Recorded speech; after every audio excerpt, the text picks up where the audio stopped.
My dear friends and enemies, adab, salam, namaskar, shalom, hi, and hello. How are you people? I know that you are not fine. This question is quite redundant because at the moment we as humanity are going through a huge crisis, something which is quite deadly, which is quite dangerous, which is quite monstrous, and something which has touched each and every single individual from every race, caste, color, creed, religion, community, everything. So, this is not a romantic time, and I am not here to spread a message of romanticism because because when I am capturing the audio and trying to spread my own message to my fellow brothers and sisters who are subscribing to my channel or who are listening to me at the moment from anywhere in the world, I know that so many people are dying, so many people are suffering, and so many people are feeling helpless in a matter of shock.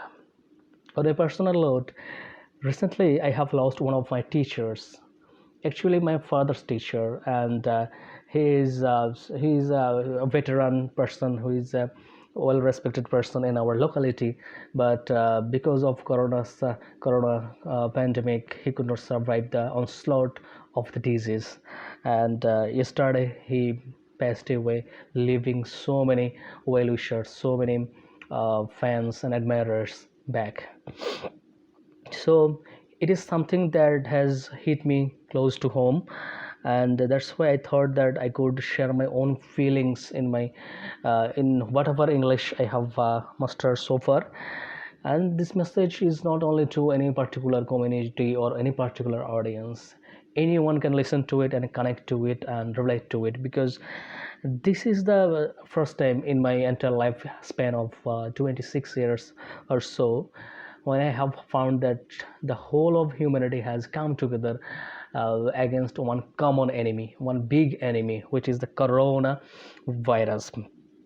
And we're trying to figure out the ways how to battle the disease and how to stay safe, and how to handle situation any which way we can.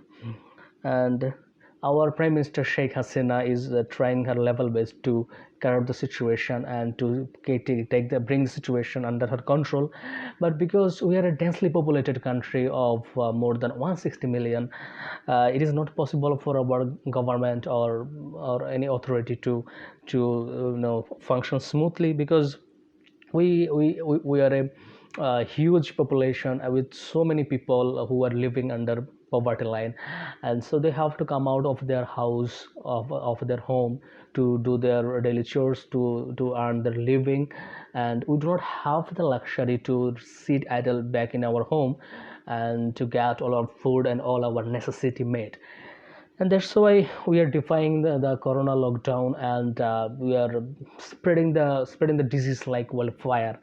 And this is the risk that we people are going through, and I do not know what the situation is actually on the ground level, because the situation is not clear, and I don't know how long our government can put people back at their home, because people are willing to come out of their house, as I already said.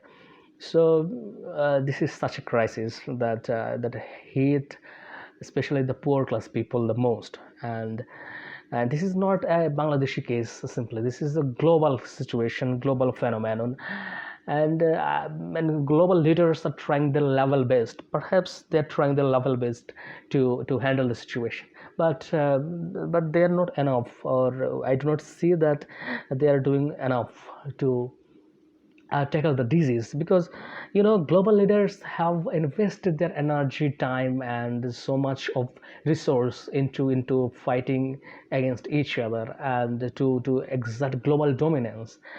Ironically, you will see that the the countries which are most interested in warfare are hit the hardest, like the US, like Iran, like the UK, and other First Nation countries, and other developed countries. You see that now they are hit the hardest.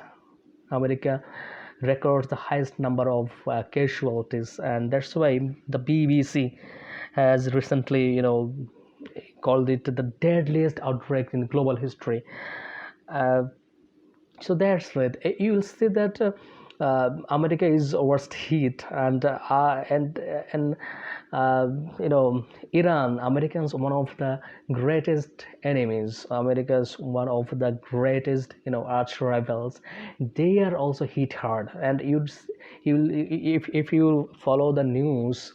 Newspapers and other media outlets regularly, you'll find that the Iranian top-notch officials are infected and affected by the virus, and quite a few Iranian top-notch officials have already passed away because of the virus.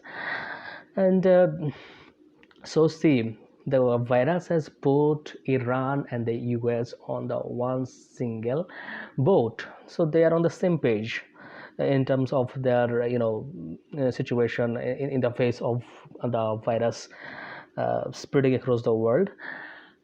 Interestingly, the one of the most powerful leaders of the current world, who is Boris Johnson, and you know that he was also affected by the virus.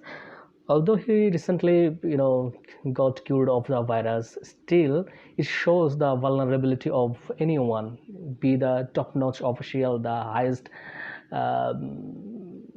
the man with the highest amount of power or the powerless. Everyone can be vulnerable. And this is not only about the civilized countries or the countries or the urban country or the first world or second world or third world. It has already reach out to the deep interior of the Amazon rainforest. And if you follow the newspapers regularly, you see that one tribe from the Amazon rainforest is also affected by the virus. So this is something which is in one sense democratic, because it does not discriminate between the nations, the races, the colors, or the religions, or anything. It has kissed almost each and every nation, almost each and every religious community, and many people are kissing the dust as a matter of fact. So now I would like to appreciate the work effort of the Canadian Prime Minister Justin Trudeau, because you said that since the beginning of the crisis, he has been working tremendously to help the Canadians, and he's the economic packages, the aids that he is providing to the Canadians nationals is praiseworthy, and he is setting up a model for other nations to follow. And I am also equally appreciative of our Prime Minister, whose name is Sheikh Hasina, as you know. She is also trying her best.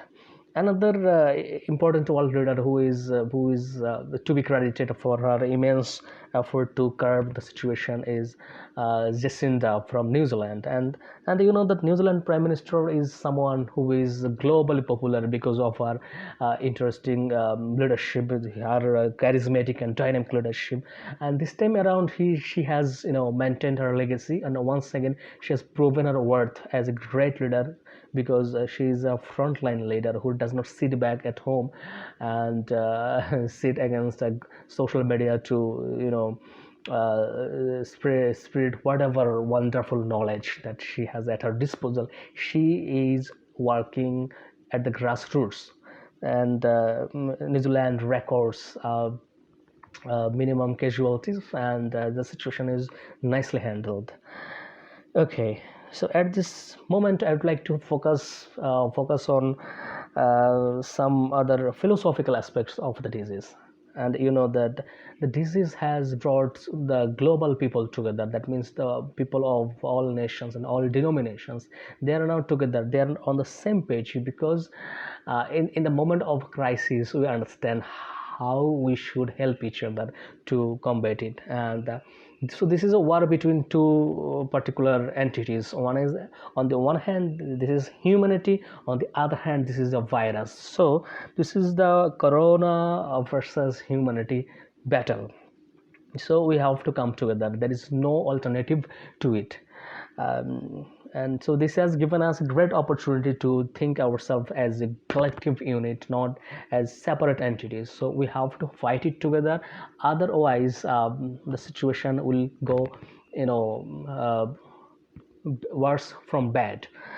And you know that in the evolution theory, evolution theory rather, we see that many other strong species have already gone extinct, who were perhaps more powerful than humanity, like the dinosaurs. The dinosaur was a strong species, but it could not survive the onslaught of time, the test of time.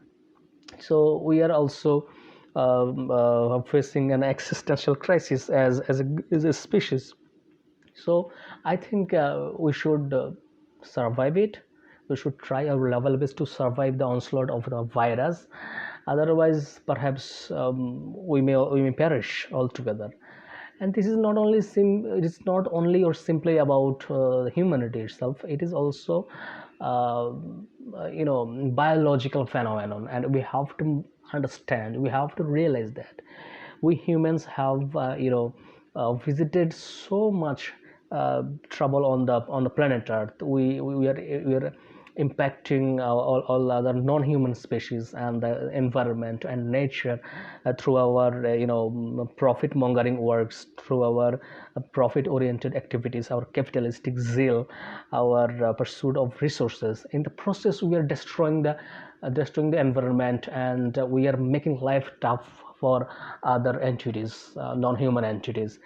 But we are deeply interrelated, because in the biosphere, each and every single individual, each and every single entity is somehow or other interrelated. So perhaps there is a link between our treatment of nature and environment with the crisis we are facing right now. And many scientists are coming up front to prove or to theorize that climate change or environmental destruction at a large scale is somehow responsible for the spread of the virus. So now the global people, the people of planet Earth, should think that we are members of one single planet, and which is still now, till today, this is the only planet to have the existence of living entities, and no other planet, as far as I am concerned, has any record of living entities.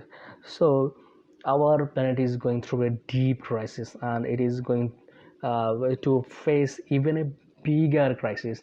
So to forestall that, we have to take some actionable actions. We have to take some viable actions, which is down to earth, practical, and eco-friendly. Now we have to think about all the species, so that this sort of crisis does not pop up once again in our lifetime, or in the life of the future generations of people. So that's it. And as an optimist, personally, I think that this crisis will go away one day. Today or tomorrow, this crisis must stop. If we people, we the smartest species, as we think ourselves as the smartest species, take some smart decisions, and apply and execute all those smart decisions, then perhaps we will be able to put the crisis under control, and will live a better life. And then, in a renewed world, in a world with a renewed sense of humanity, renewed sense of biological entity, so we can shape our world in a better way. We can take our world in a better direction, and so that no wars to take place, no unnecessary competitions take place, no superiority superiority exerting exercises may come to an end, and peace and amity and brotherhood settle in the world. So this is the future that I would like to envision, and I would like to request all my friends and enemies as well, all my subscribers, all my listeners, to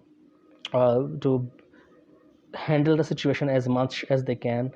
So you should maintain social distancing, which is a good way, and you should also maintain some hygiene, maintain some health codes of conduct, so that you may not spread the disease. Or if you were affected by it already, you should do what your medics, what your doctors say, and help people in the need, help people in distress, and be more human, be